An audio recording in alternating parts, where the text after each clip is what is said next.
funciona por semestre. Então, normalmente, a gente inicia ali entre fevereiro e março, no primeiro semestre, a gente vai até junho, e aí dão mais ou menos entre 12 e 15 aulas. E no segundo semestre a mesma coisa. A gente começa ali no final, meio para o final de agosto, como está sendo agora, e a gente conclui lá para o final de novembro, né? Então, a gente vai com essa turma aqui, você que está chegando, até o final de novembro, todo domingo, 9 horas. Você é muito mais do que bem-vindo, é encorajado a participar. Provavelmente, se você está aqui, você se inscreveu, deu seu nome lá. Então, você já está sendo contado no bom sentido, né? Na nossa turma. Eu vou apresentar a outra Simone, não é a Simone Gomes não, a outra Simone que está ajudando aqui com essa parte de secretaria. Quantos aqui receberam mensagem dela, de Simone? Acho que a maioria, né, recebeu. Então, se você recebeu, é porque provavelmente você se inscreveu de ontem para hoje ou durante a semana, e aí ela mandou uma mensagenzinha aí confirmando o curso, tá? Então é isso, irmãos. Sejam todos bem-vindos. Vamos começar aqui a nossa aula de hoje. A gravação já está ok. Então, a gente está gravando a aula, não é ao vivo, tá? A gente grava e a gente disponibiliza depois para se você quiser reassistir, se você quiser enviar para alguém. Mas a gente faz questão e encoraja para que você possa estar presencialmente aqui, ajuda na interação, facilita a comunicação, né? Mobiliza a comunhão da igreja. Então, todo domingo, 9 horas, a gente vai estar aqui. Então, vamos lá, irmãos. Família à luz da Bíblia. O tema da aula de hoje é família, crise cultural, solução espiritual. Aqui há uma crise cultural em relação à família, talvez seja algo unânime de reconhecer, né? Aqueles que não reconhecem, talvez ainda não pararam para refletir muito bem sobre o assunto, né? A gente vê um contexto atual onde há muita confusão, onde as pessoas carregam muitas dúvidas, muitas crises que culminam em todo tipo de problemas, como violência, como abandono, como divórcio, né, como solidão, mesmo em meio a um contexto onde há pessoas.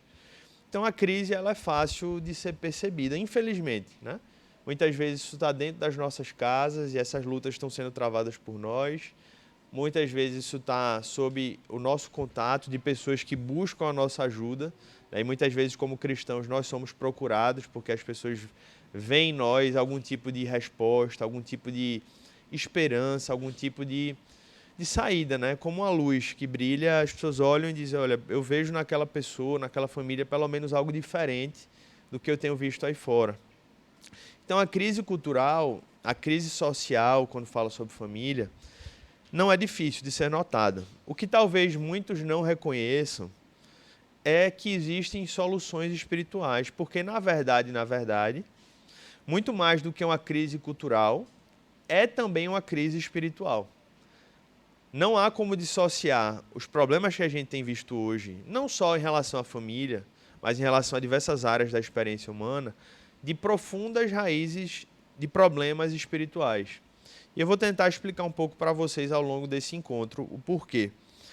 É uma aula que eu vou tentar correr, porque tem muita coisa que eu tenho para trabalhar. Espero que você não saia com um sentimento de metralhadora no final, né, de muita informação, mas eu vou tentar ser objetivo, porque eu tenho algumas coisas para compartilhar com vocês. E como eu disse, a aula vai ficar gravada, depois qualquer coisa você reassiste lá, né, vai ruminando o que a gente está conversando. Uma coisa importante antes de seguir é que esse é um curso dirigido para todas as pessoas. Algumas pessoas perguntaram, eu sou solteiro, será que esse... Porque às vezes as pessoas associam família exclusivamente a você ter, de repente, vivenciado alguma experiência já determinada, como, eu já saí da minha casa, eu já me casei. Talvez seja exatamente um dos problemas da gente enxergar que as pessoas não estão mais refletindo sobre família de maneira plena. Inclusive solteiros, né, começam a pensar sobre família quando de repente pensa em casar ou de repente ainda não viveu o casamento quando muitas vezes esperava ter vivido, e aí começa a refletir sobre esse tema. É muitas vezes daí que surgem os problemas, porque a pessoa não se preparou para isso, nunca pensou sobre esse tema. Então eu diria que é um grande privilégio ver jovens aqui ouvindo, né, adolescentes ouvindo essa aula, porque talvez tenha sido exatamente um dos problemas é que adolescentes, que até crianças, deixaram para pensar a família quando já estavam vivendo família e vivendo problemas no seio familiar. Então, quem é adulto aqui talvez vá concordar comigo, que esse é um privilégio, né? Jovens e adolescentes estarem ouvindo sobre esse tema. Então, vamos lá, gente. Queria começar trazendo uma contextualização do que é que a gente está vivendo. E aí, para isso, eu vou trazer algumas citações de alguns livros aqui. Esse livro aí, que se chama Deus, Casamento e Família, da Edições Vida Nova. Eu não sei nem se eu vou saber falar esse nome aí, é alemão, né? Andreas Kostenberger. Ele escreveu esse livro, que eu diria que, dos livros que eu já li sobre o tema, é um dos livros mais abrangentes, porque ele trata de vários temas. E ele começa o livro fazendo uma análise do que é que a gente tem vivido, né? E aí ele começa falando assim: pela primeira vez na história, a civilização ocidental é confrontada com a necessidade de definir o significado dos termos casamento e família. Nos últimos anos, a estrutura que até pouco tempo atrás fora considerada uma família, entre aspas, normal, constituída de pai, mãe e filhos, tem sido cada vez mais como uma dentre várias opções, a ponto de não poder mais afirmar ser a única ou a mais elevada forma de organização dos relacionamentos humanos, né? Então, isso que ele traz aqui é uma coisa importante. Foi uma mudança que aconteceu em coisas de décadas atrás. Hoje pela manhã a gente estava se arrumando para sair e a gente colocou uma música daquelas 3 palavrinhas, que é aquela banda, que produz músicas infantis, né? Talvez quem é pai já ouviu falar no 3 palavrinhas. E uma das músicas que tocou lá hoje de manhã, coincidentemente, foi aquela música bem antiga que fala sobre o papai polegar, a mãe, a rainha do lar, a família. Não sei quem foi criado em igreja já deve ter ouvido essa música. Quem não foi, provavelmente não conhece. Mas é uma música extremamente antiga, né? Assim, que crianças conhecem desde pequena. E que, se você colocar ela na internet hoje, certamente vai viralizar e vai polemizar ao extremo, né? Porque ela trabalha uma visão mais tradicional de família, né? Trabalha a questão dos papéis também, etc.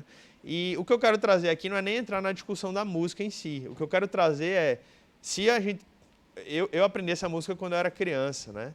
20 anos atrás, ou seja, 20, 30 anos, 40 anos atrás, isso era normal. As pessoas falavam, em qualquer lugar essa música ia ser cantada e ninguém ia nem se perceber. Se ela for trabalhada hoje, se você colocar nas suas redes sociais hoje, provavelmente você vai receber mensagem de alguém que vai dizer que absurdo é esse, como é que você está definindo família nesses termos, né? Então, o que eu quero trazer aqui é, nós estamos vivendo, em poucas décadas, uma mudança social radical, completamente nova. E é isso que ele começa a falar aqui. Ele continua dizendo assim: algumas denominações julgaram necessário acrescentar à sua base doutrinária oficial uma declaração que define casamento como a união entre um homem e uma mulher. Antigamente isso não estava definido de uma maneira conceitual clara, porque isso sempre foi dessa forma, né? Gênesis, inclusive, é muito explícito. Mas devido às mudanças sociais, aos julgamentos dos tribunais, né, como o STF, que entrou nessa temática, as denominações tiveram que redefinir as suas bases doutrinárias para que ficasse claro qual é a posição da igreja em relação àquele tema, né? Pela primeira vez na história, os episcopais nomearam um indivíduo declaradamente homossexual para o cargo de bispo. Os tribunais e autoridades públicas têm decidido, decretado e se pronunciado em favor de casamentos do mesmo sexo. A mídia também mostra uma tendência simpatizante com a causa gay. E aí ele continua falando aqui. Pode passar aí ele segue falando aqui, né? O meu deu uma travada. Pode passar. Travou aí também? Pode. Travou também? Ah, tá repetido, né? Ah, então foi o que repeti. Então pode passar mais um. Uma mudança também social que umas pessoas brincam, outras já falam sério, mas que a gente não pode deixar de perceber é que a notícia aí desse ano, né? Cada vez mais brasileiros veem pets como filhos. Isso pode parecer uma coisa banal, mas isso é uma mudança radical na maneira de enxergar a família e como as pessoas têm tratado. Muitos não vão classificar dessa maneira, mas sentem dessa forma, né? Pode seguir, pode passar mais um. Isso aí eu compartilhei até nas minhas redes sociais, de ontem, de sexta para sábado. Isso tem uma semana, uma passeata na Alemanha, Na verdade, assim, se você for ver os vídeos, foram poucas pessoas, né? Então, eu acho importante dizer que não foi aquele protesto, né, de milhões de pessoas nas ruas e tal. Foi um grupinho lá, mas ainda assim eu acredito que é algo relevante porque foi um grupinho que teve a coragem de sair às ruas e se posicionar em favor disso, pedindo o quê? A descriminalização do sexo com animais na Alemanha, né? Em um dos vídeos, o manifestante, ele pede a palavra, ele está com um cachorro lá, inclusive o cachorro que supostamente é com o qual ele se relaciona, e ele começa a falar, olha, eu estou aqui para defender essa causa, porque é assim que eu vivo, né? Abertamente, né? Eu me relaciono sexualmente com esse animal e, além disso, eu defendo isso porque é muito mais fácil se relacionar com o cachorro do que se relacionar com humanos, né? De algum modo, o que ele estava querendo dizer é que os conflitos, os desafios de relacionais que envolvem uma relação humana geram muito mais problemas, então eu prefiro me relacionar com um cachorro. De algum modo, nessa lógica bem seca dele, ele tem um modo de pensar que talvez faça muito sentido para ele. Ele deve ter vivido vários relacionamentos, talvez tenha vivido em um lar familiar conturbado e gerou a experiência que ele vive hoje. O problema é que a gente não vive guiado, especialmente os cristãos, por aquilo que é mais fácil, por aquilo que é mais prazeroso, por aquilo que é mais... Existe uma moral por trás que regeu muito tempo a história da humanidade e que atos como esse estão revelando o caminho que a gente está seguindo. E a grande pergunta que talvez a gente precise fazer é, você acha que isso é algo pontual? Não é. Os sociólogos que estudam os avanços de fragmentação moral dizem que o caminho natural para coisas como essas que estão acontecendo é muito em breve, como já acontece, mas não de maneira tão exaustiva, porque a retaliação é maior, mas muito em breve o caminho é a defesa aberta da pedofilia. Porque se você chega ao ponto de questionar, você vai fragmentando a experiência sexual aos poucos, e aí você vai entrando em várias áreas, está chegando na área dos animais. Né? Os animais são iguais aos seres humanos, não existe distinção, que a Bíblia há milhares de anos já trouxe. O ser humano foi criado à imagem e semelhança de Deus. O ser humano tem um papel, tem uma natureza diferente dos animais. Os seres humanos não são animais evoluídos, os seres humanos são vistos sob uma ótica diferente. Mas, na ótica naturalista, qual é a diferença de um cachorro para um ser humano? Ambos têm vida, ambos respiram, ambos têm direitos. Qual é a consequência lógica? Ambos podem se relacionar. É isso que a gente está vendo aí. Daqui a pouco vai ser natural, a criança é um ser humano. Criança tem direitos iguais, criança tem maturidades iguais. É assim que muitas pedagogias defendem, né? As crianças têm talvez tanto ou maior capacidade intelectual que adultos. E qual é a consequência natural disso? Daqui a pouco a defesa vai ser: as crianças têm o direito de se relacionar com quem elas quiserem, no tempo que elas quiserem. Então, enfim, isso é uma conversa por aí que realmente tem a ver com essa pergunta, né? O que vem por aí, essa próxima pergunta. Que é difícil a gente não foi chamado para ficar prevendo o futuro, mas se você faz uma análise racional do que tem acontecido, é relativamente fácil você perceber o que está por vir, né? Mas antes de a gente propor soluções, gente, de falar tanto de quais caminhos seguir, porque, na verdade, o curso todo vai servir para esse propósito, né? Essa aula ela não vai ser exaustiva de trazer todos os caminhos, todas as opções, todas as saídas. Na verdade, cada aula desse curso vai tratar de cada um desses temas que eu falei aqui de uma maneira específica. Qual é o propósito da aula de hoje? O propósito da aula de hoje é realmente apresentar para a gente um pouco da realidade que a gente está vivendo. Eu vou entrar agora numa outra pergunta que tem a ver com a gente refletir um pouquinho nas causas daquilo que a gente está vivendo. Qual foi a origem? A partir de quando, de fato, essas mudanças que a gente está vendo, elas se intensificaram? Bem, em primeiro lugar, a gente que crê nesse livro aqui, né? A gente sabe que a causa originária, efetivamente, foi o momento em que o homem caiu, que o pecado, está relatado em Gênesis capítulo 3, você pode ler com mais calma. A gente conversou bastante sobre isso no outro curso que a gente falou, né? o drama das Escrituras, a maneira como a gente vê a história sob a perspectiva da revelação bíblica. E a gente sabe que o momento em que as coisas começaram a desandar, em última instância, foi o momento em que o homem se rebelou contra Deus. Porque foi nesse momento que um novo elemento entrou na história da humanidade, na história do mundo. Foi a entrada do pecado. Às vezes a gente associa pecado exclusivamente a algumas infrações morais XYZ que a gente comete. Mas na ótica bíblica, pecado também carrega esse nome. Mas no final das contas, pecado tem muito mais a ver com a natureza do homem, que se revela como uma natureza contrária a Deus e que agora foi um espírito, né, um status, um poder que passou a dominar toda a esfera humana, toda a existência do mundo. E, de algum modo, a Bíblia fala que até a natureza geme com os efeitos do pecado. Então, todas as esferas, todas as experiências, todas as instâncias foram afetadas. Tudo aquilo que a gente vê de mal, de ruim, teve origem primeira na experiência da entrada do pecado no mundo. Todavia, o pecado, ele afeta, justamente por afetar todas as coisas, ele afeta ideias, ele afeta pensamentos, ele afeta estruturas, ele afeta práticas, ele afeta ações, reações, afeta pensamentos, afeta comportamentos, afeta raciocínios, afeta emoções, afeta a saúde.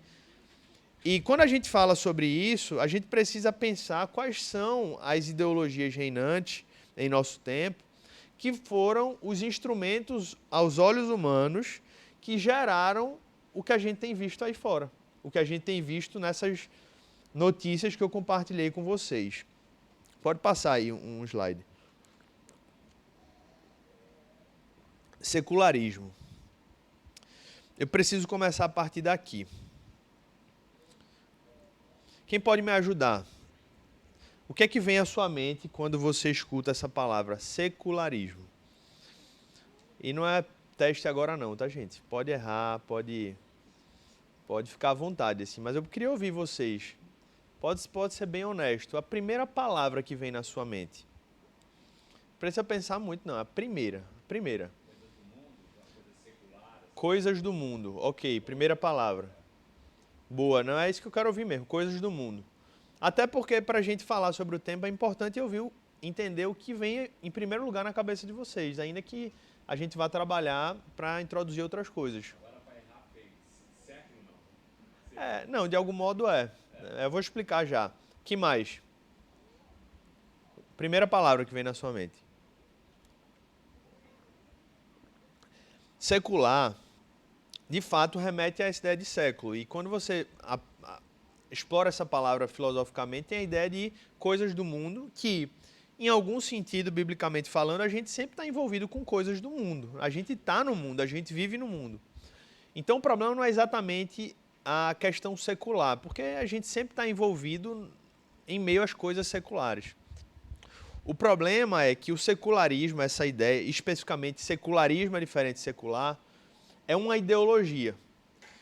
O que é que está por trás dessa ideologia? De uma maneira muito objetiva, por conta do nosso tempo, é uma ideologia na qual as coisas do mundo, entre aspas, elas tomaram a proporção ao ponto delas ocuparem tanto espaço ao ponto de não haver mais espaço para Deus.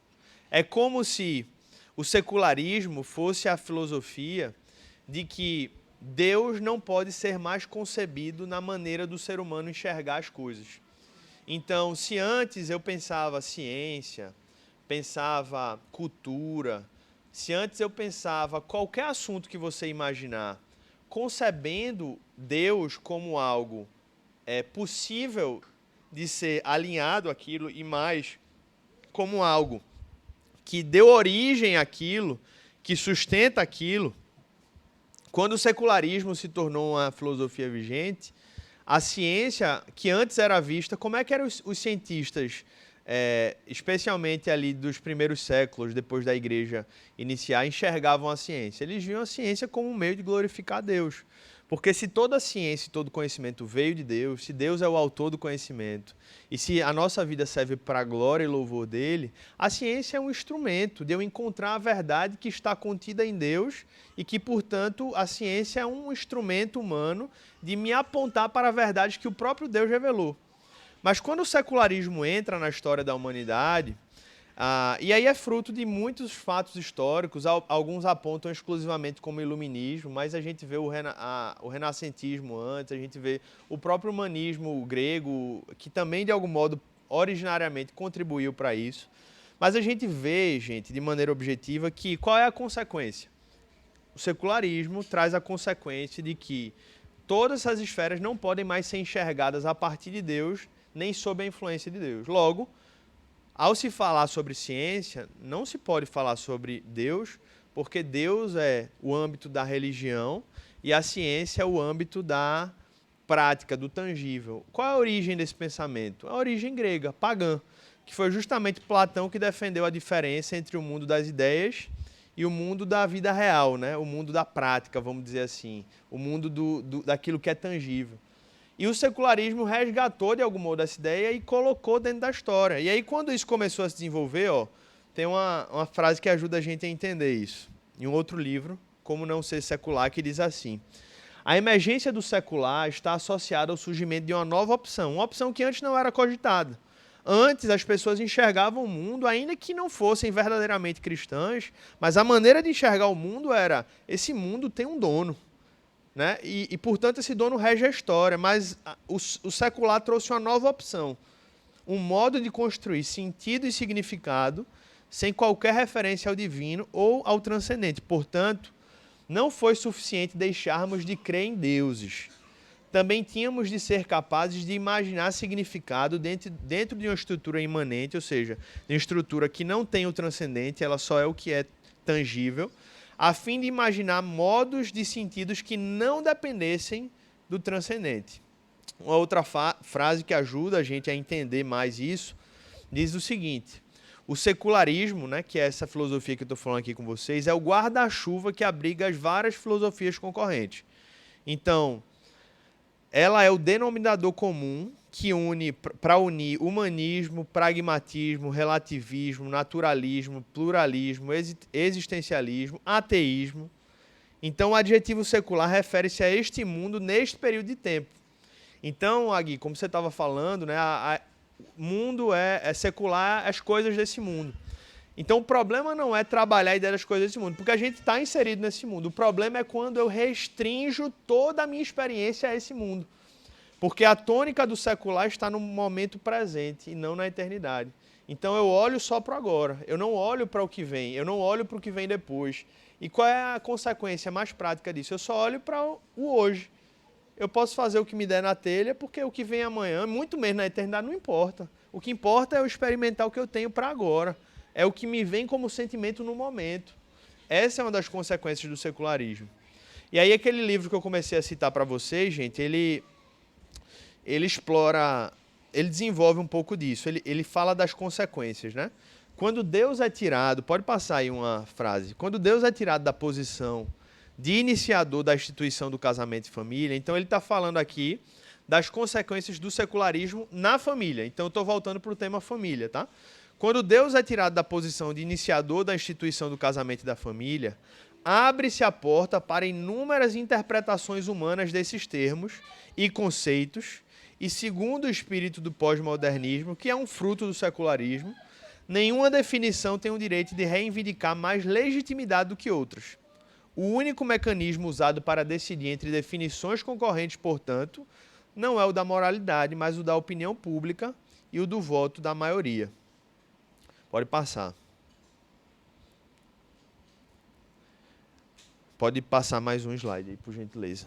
Eu falei do secularismo como uma filosofia, mas eu preciso falar de um evento histórico que também trouxe muitos impactos na vida familiar, que foi a Revolução Industrial. Talvez você nunca tenha percebido e refletido nisso, mas eu espero que esses próximos passos que a gente vai dar aqui lhe ajude a perceber os impactos do que a gente vivenciou nos últimos séculos. E para isso eu vou usar aqui várias citações desse livro, que eu vou já indicar para vocês, que faz uma análise muito legal sobre muitas coisas que a gente tem vivido, e já viveu e tem vivido, né? Que se chama Verdade Absoluta. O subtítulo é Libertando o Cristianismo do seu Cativeiro Cultural. E lá no final do livro ele faz uma análise da experiência dos impactos do secularismo na vida familiar. E para isso ele começa tratando de um evento histórico. Ele diz assim, ó, os registros históricos revelam que a literatura colonial, só para contextualizar, ela é norte-americana. Então, quando ela usa a expressão literatura colonial, ele está falando da época onde os Estados Unidos ainda eram colônias, né? Ainda não havia havido ali tanto as consequências da Guerra da Independência, ainda não era essa república, essa democracia que a gente vê explicitamente hoje. Então, ela faz esse comparativo, que foi muito pós-Revolução Industrial, que provocou muitas mudanças também nos Estados Unidos. Mas aí, só para contextualizar aqui, os registros históricos revelam que a literatura colonial sobre cuidados paternais e maternais, como sermões e manuais de criação de filhos, não era direcionada à mãe, como a maioria é hoje. Era direcionada tipicamente ao pai. O homem era reputado como pai primário e particularmente importante na educação religiosa e intelectual de seus filhos. Então veja, ele pega um documento histórico e traz uma informação importante para a gente, em outro sentido. Durante um período da história, ela pega um momento histórico dos Estados Unidos, mas que revelava, de algum modo, um padrão que era cultural no mundo naquela época.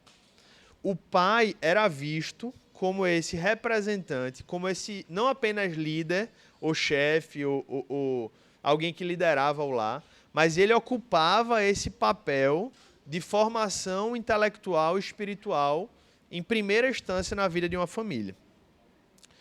Aí ela segue falando. Em meados do século XIX, e ela cita um historiador, né, para comprovar isso, o historiador John Gillis, ele escreveu o seguinte: não só artesãos e fazendeiros, mas homens de negócio e profissionais administravam seu trabalho em casa, auxiliado pela esposa e filhos. Só uma pergunta, vocês estão com frio?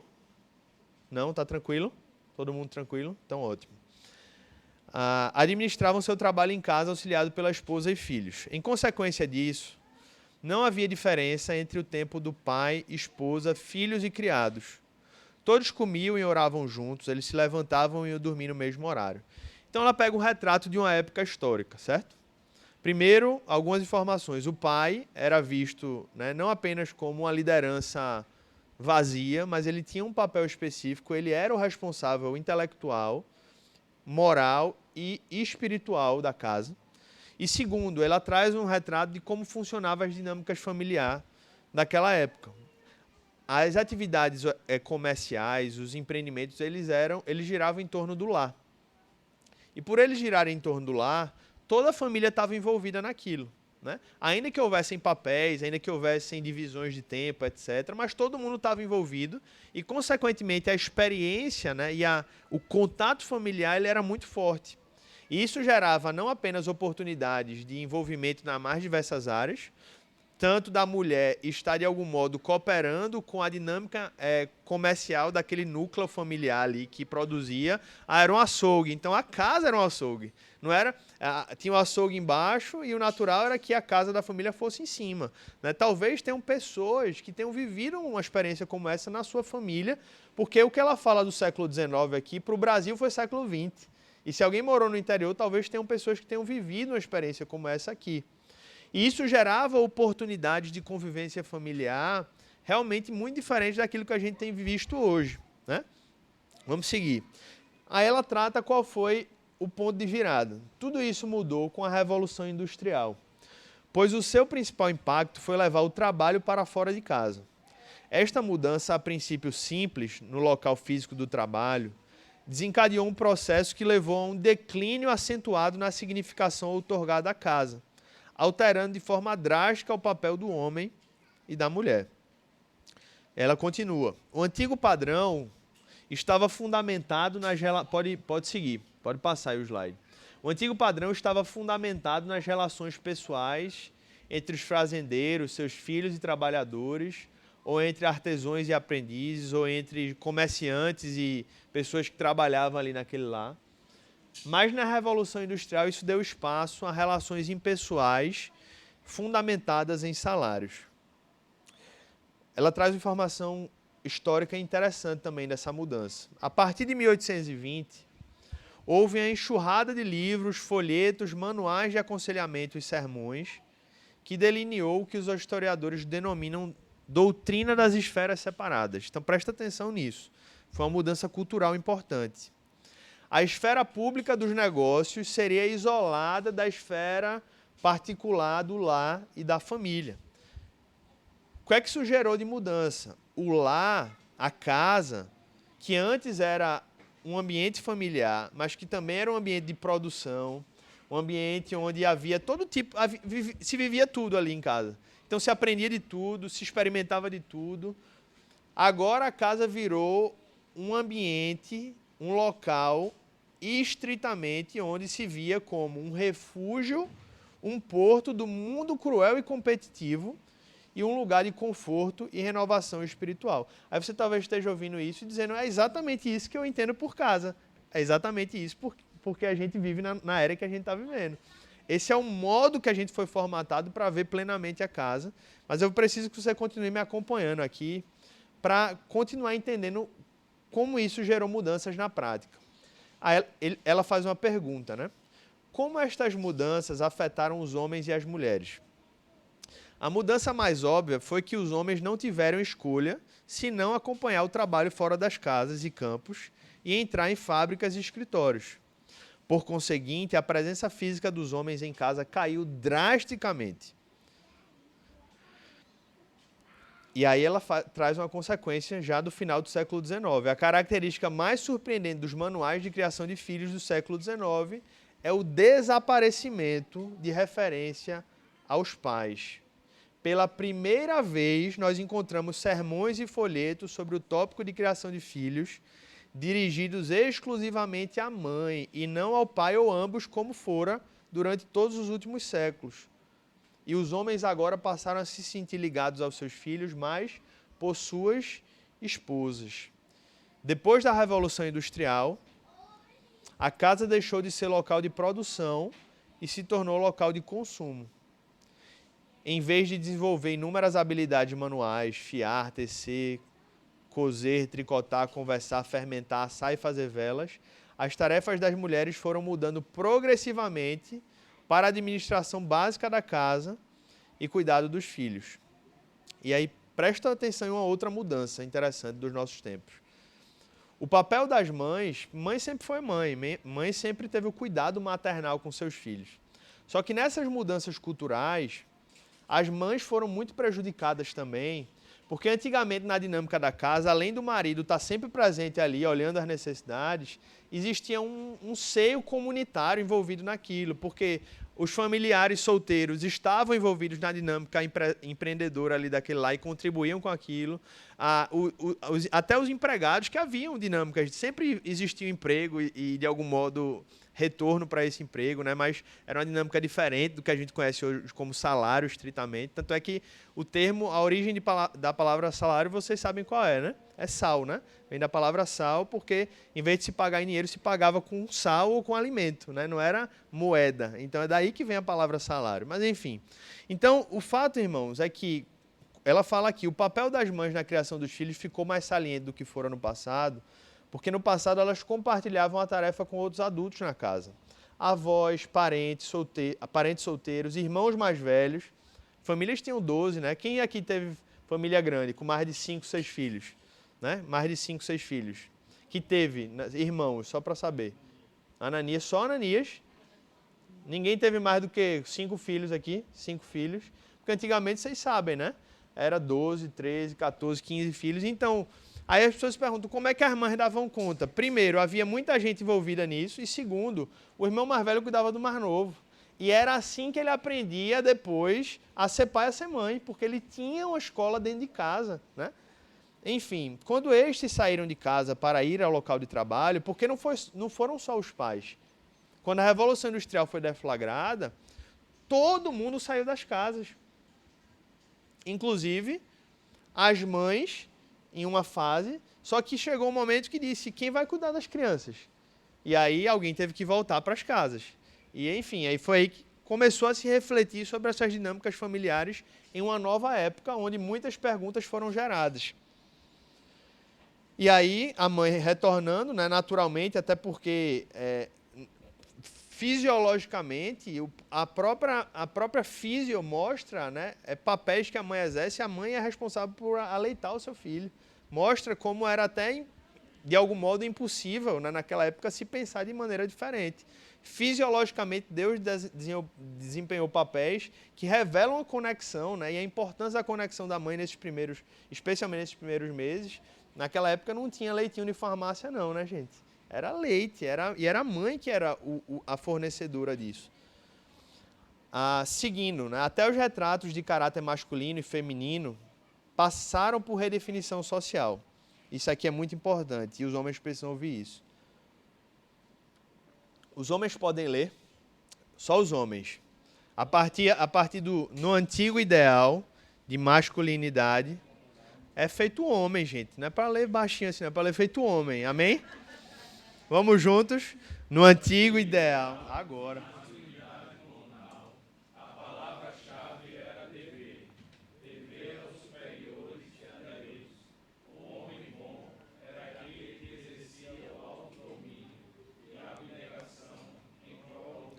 Deixa eu ler a partir daí. Mas o mundo emergente do capitalismo industrial exigia que todo homem agisse como indivíduo em competição com outros. Era apropriado, até necessário, agir sob o impulso do egoísmo e da ambição econômica. Nesse livro, ela fala que, inclusive, no inglês não existia a palavra competição até o mundo industrial. Essa palavra ela surgiu, ela foi criada diante de um novo cenário no qual a competição se tornou agora o modo de se viver a vida do homem. Mas não para por aí não. Acompanha as consequências. Maridos e pais, antigamente, eram admoestados a agir como líderes morais e espirituais do lar.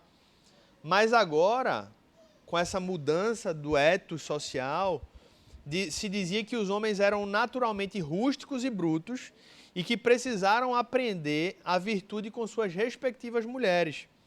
Pela primeira vez, a liderança moral e espiritual não era mais vista como atributo masculino. Agora se tornou o trabalho das mulheres. Gente, isso aqui é muito sério, né? Isso aqui é muito sério, porque se a gente chegar na nossa era de hoje, infelizmente a gente olha uma percepção de que o homem pode ser visto, né, como um ser muitas vezes espiritualmente deficiente, um ser moralmente não tão desenvolvido, porque as mulheres foram colocadas como essas guardiãs morais da sociedade. E isso foi fruto muito dessa construção social do que a gente viu nesses últimos tempos. E ela fala qual foi uma das consequências disso, né? O que isso gerou.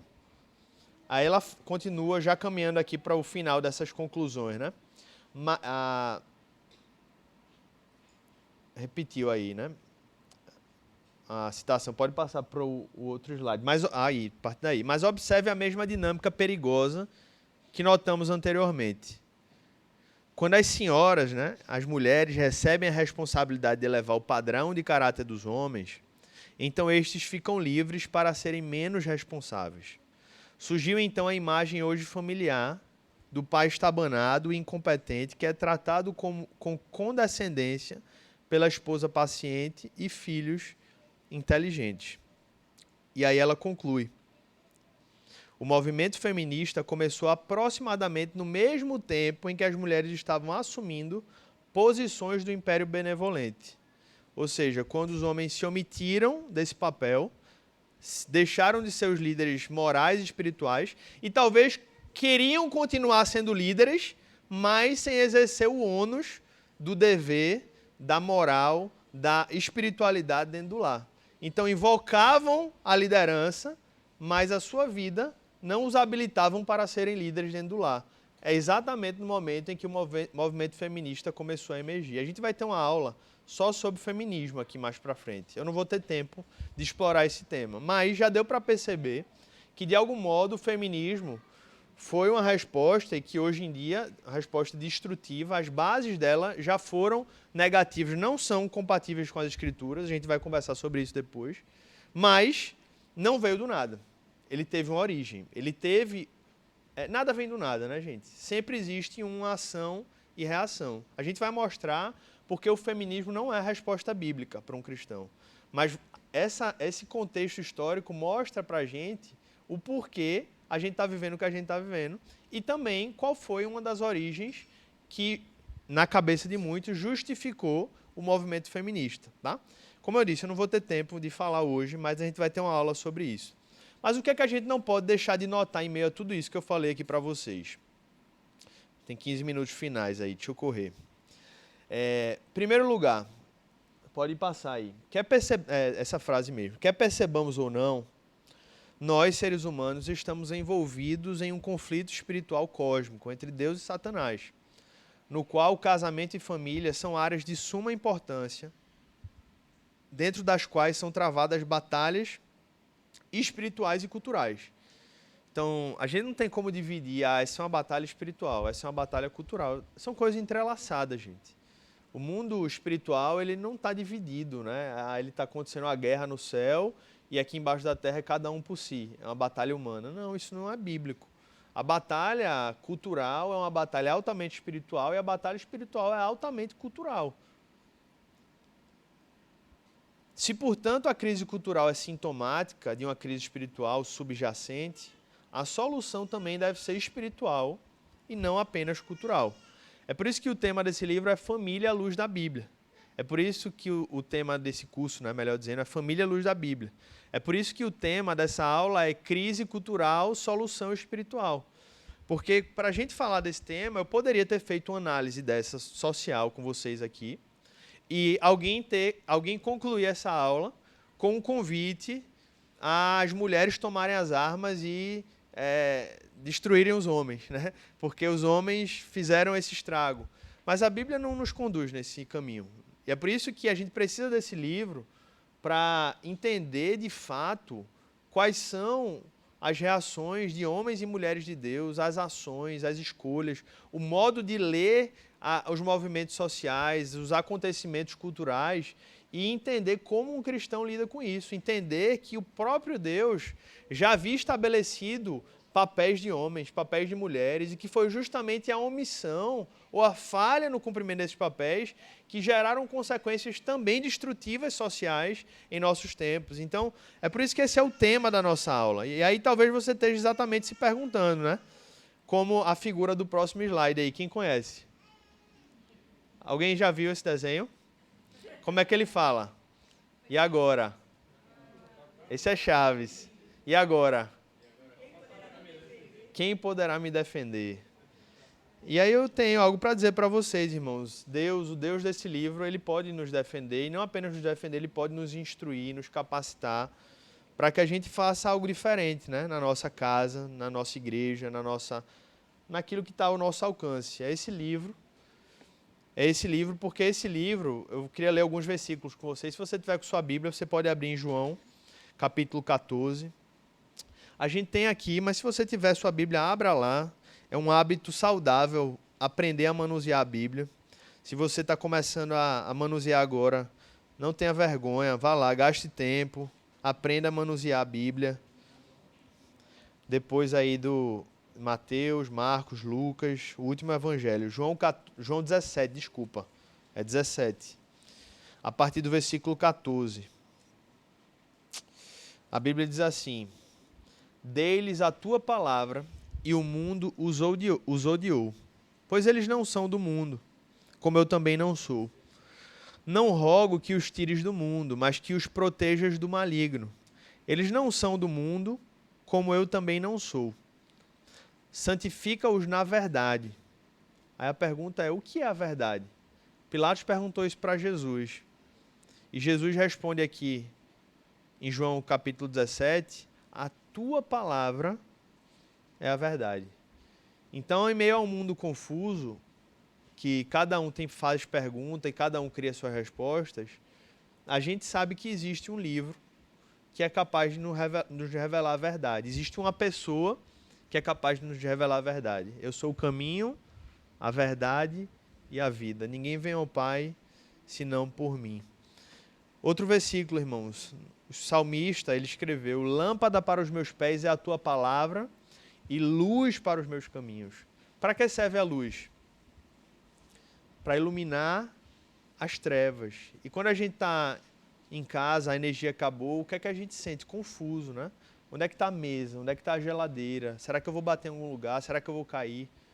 É por isso que a palavra de Deus é luz, porque ela traz clareza em meio a um contexto de confusão, que é exatamente o contexto no qual a gente está inserido, especialmente quando a gente fala sobre família.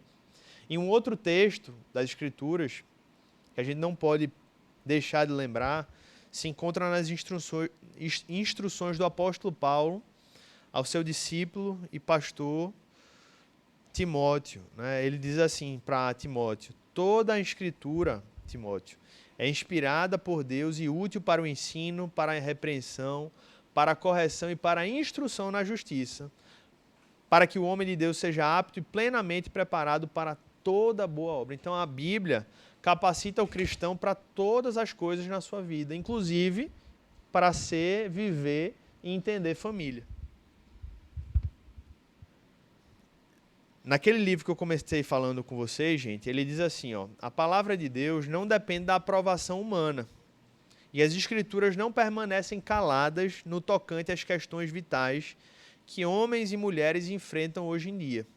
Em cada uma das áreas importantes relacionadas a casamento e família, a Bíblia oferece instruções satisfatórias e soluções salutares para os males que afligem nossa cultura. Por isso que o tema do nosso curso é família, não é a luz do meu pensamento, a luz das minhas ideias, a luz do secularismo, a luz do que eu quiser, é família à luz da Bíblia. Se você estiver esperando qualquer outra base para entender família, você vai se frustrar nesse curso. Mas se você quiser entender o que a Bíblia propõe, você vai encontrar um bom caminho nesses próximos domingos, tá bom? E ele fala assim: as Escrituras registram a instituição divina do casamento e apresentam a teologia cristã de casamento e educação dos filhos. Fornecem diretrizes para decisões relacionadas a questões como aborto, contracepção, infertilidade e adoção. Então, temas que a gente vai entrar aí nas aulas. Oferecem orientações úteis para aqueles que não são casados e tratam das principais ameaças ao casamento: homossexualidade e divórcio. Então a gente vai falar desses temas também. Todos esses assuntos a gente vai tratar nas próximas aulas. Não sei se eu vou ter tempo para concluir aqui, porque eu separei 4 pontos. Vou tentar correr. Se não der, na próxima aula eu falo. Eu vou só citar esses pontos, eu não vou explorá-los. Mas eu queria citar 4 pontos que tem a ver com a bases de como a Bíblia, de maneira genérica, revela a família. Em primeiro lugar, a família é uma instituição divina. Então, família não é algo primeiramente cultural ou social. Existem implicações culturais e sociais de família, sim. Mas a definição e a criação de família veio de Deus. Isso muda tudo. Porque, veja, essa mesa aqui não é uma criação divina, é uma criação cultural, certo? Deus não definiu mesa na Bíblia. Então, mesa é definida culturalmente. Eu posso buscar encontrar no dicionário o significado de mesa e acreditar que aquele significado vai estar relativamente próximo do que ele foi definido. Os homens criaram aquilo. Computador. Mas família não. Família foi uma instituição criada por Deus desde a criação, Gênesis 1 e 2. Vou mostrar para vocês, Gênesis 2, versículo 24. Por isso, nas primeiras palavras da Bíblia, gente, o homem deixa pai e mãe e se une à sua mulher. Então, a construção de uma família parte de alguém deixando o seu núcleo familiar anterior, criando um outro. E como é que isso se dá? O se une aqui tem a conotação, a ideia de uma formalização disso. Naquela época não existia instituição civil, né? Não existia cartório. Então, a formalização disso era perante Deus e perante a comunidade, mas existia uma aclamação daquele momento. Por isso que, biblicamente falando, igrejas sérias vão falar de casamentos, olha, como é que está? Não apenas no civil, mas isso foi colocado diante de Deus da igreja, né? E casamento demanda essa responsabilidade. E tornando-se os dois uma só carne. Uma só carne na Bíblia tem a ver com a consumação sexual. Então, o sexo é um dos elementos do casamento, vai ter uma aula sobre isso. E isso é a consumação desse ato, é a mais profunda intimidade. E eu não poderia deixar de falar que a Bíblia fala, só para voltar lá no versículo, a Bíblia usa dois termos, homem e mulher. É por isso que, por mais que socialmente esteja se falando sobre união homoafetiva, biblicamente falando, ainda que saia uma lei dizendo casamento entre homem e homem, o cristão, ele entende que o casamento bíblico, ele se dá entre homem e mulher. Por quê? Porque Deus criou o casamento e na sua palavra ele define quais são os termos do casamento. Você pode até usar outro termo, eles estão unidos, eles estão em união estável, eles estão vivendo junto, etc. Mas para o cristão, o casamento está definido na Bíblia. E isso é atemporal. Não muda como o conceito de mesa pode mudar, certo? Então esse é o primeiro ponto. A família é uma instituição divina, criada e definida pelo Deus Criador do mundo. E o próprio autor do livro ele diz assim, família como primeiramente um homem e uma mulher unidos em matrimônio, salvo a morte do cônjuge, mas normalmente filhos naturais ou adotivos e secundariamente quaisquer outras pessoas relacionadas pelo sangue. Porque aí ele vai trabalhar no livro, a gente vai conversar sobre isso também em outras aulas, e que naquela época as famílias eram grandes clãs, né? Então a gente também teve mudanças culturais nesse sentido. Naquela época você pega Abraão, quando teve Isaac, né? Eles moravam num grande sítio, né? Onde todo mundo estava junto ali e tal. E a gente vai conversar mais sobre isso nas próximas aulas. E não precisa ser assim não, tá bom? Só para você não voltar para casa achando que vai precisar ir para um sítio para morar com todo mundo junto. Segundo lugar, gente, a família é a primeira comunidade idealizada por Deus. Gênesis 2:18, se você quiser anotar aí. Gênesis 2:18. Então o Senhor Deus declarou, não é bom que o homem esteja só, farei para ele alguém que o auxilie e lhe corresponda. Então qual é uma das características da família? Foi a primeira comunidade que Deus criou com o propósito de agregar pessoas. Então veja que coisa bela, né?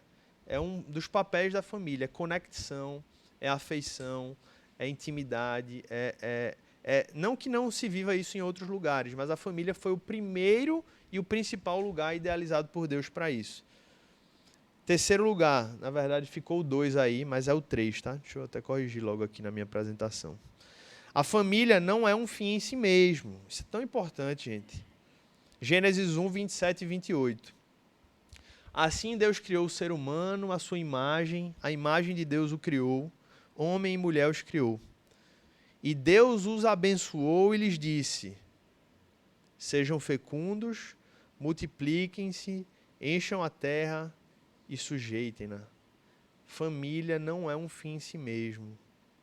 Família é uma comunidade que é abençoada por Deus, porque Deus fala, Deus os abençoou, mas família tem um propósito social. Um desses propósitos é a multiplicação, né? Filhos são bênçãos, são frutos de Deus. E existe o papel de influência cultural. Encham a terra e sujeitem-na.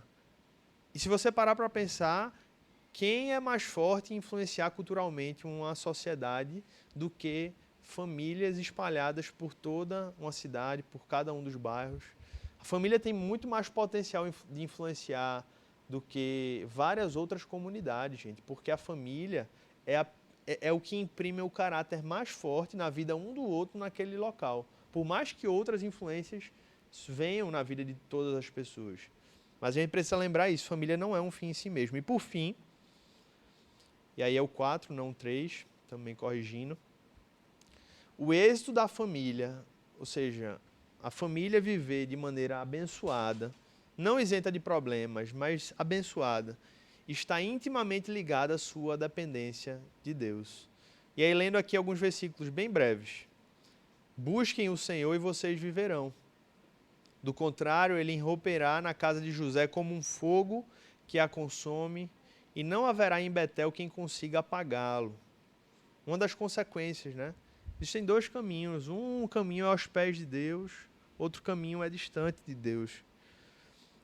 Um versículo muito conhecido: busquem em primeiro lugar o reino de Deus e sua justiça, e todas estas coisas ou as demais coisas lhe serão acrescentadas. Isso tem aplicações diretas para a família. Quando a família busca em primeiro lugar o reino de Deus, todas as outras coisas ela vai receber da parte do Senhor. Provisão, sustento, tudo que ela precisa. Portanto, sujeitem-se a Deus, mas resistam ao diabo, e ele fugirá de vocês. Aplicações para a família também. Sujeitem-se a Deus e a família será abençoada. Uma família sujeita ao Senhor. Irmãos, eu vou concluir aqui a nossa aula. Pode passar lá para o primeiro slide, por gentileza. Deixar na capa. Porque esse foi o tema da nossa... Esse é o tema do nosso curso, Família à Luz da Bíblia. E o tema da aula 1 foi crise cultural, soluções ou solução espiritual. Eu espero que essa aula possa ter servido, ao menos, irmãos, para a gente ser introduzido a esse tema, a gente perceber que a gente está vivendo uma crise. O mundo sempre viveu numa crise. Eu não quero ser alarmista de dizer que é só a era da gente que está vivendo uma crise sobre família, tá? Todas as eras viveram, mas eu ouso dizer que a gente vive provavelmente, a pior crise familiar da história. Justamente porque nós estamos mais distantes do padrão daquilo que Deus revela na sua palavra. E a prova disso foram os dados e as informações que eu trouxe para vocês aqui. Então, que o Senhor nos dê graça, que esse curso sirva ao propósito, aula após aula, de nos instruir, de nos capacitar, de nos encorajar, de nos fortalecer. Vão ser temas muito importantes, né? Eu citei alguns aqui ao longo da aula. E eu queria convidar você para fazer parte disso. Deixa eu só convidar a Simone aqui, que eu vou apresentá-la bem rapidinho para a gente encerrar. A gente acaba às 10 horas. Enquanto ela está chegando, a gente tem um culto às 10h30, tá, gente? Todo mundo que está vindo pela primeira vez para a aula, se você quiser, você é muito bem-vindo para ficar às 10h30. Tem um cafezinho lá embaixo agora, daqui a pouco a gente volta.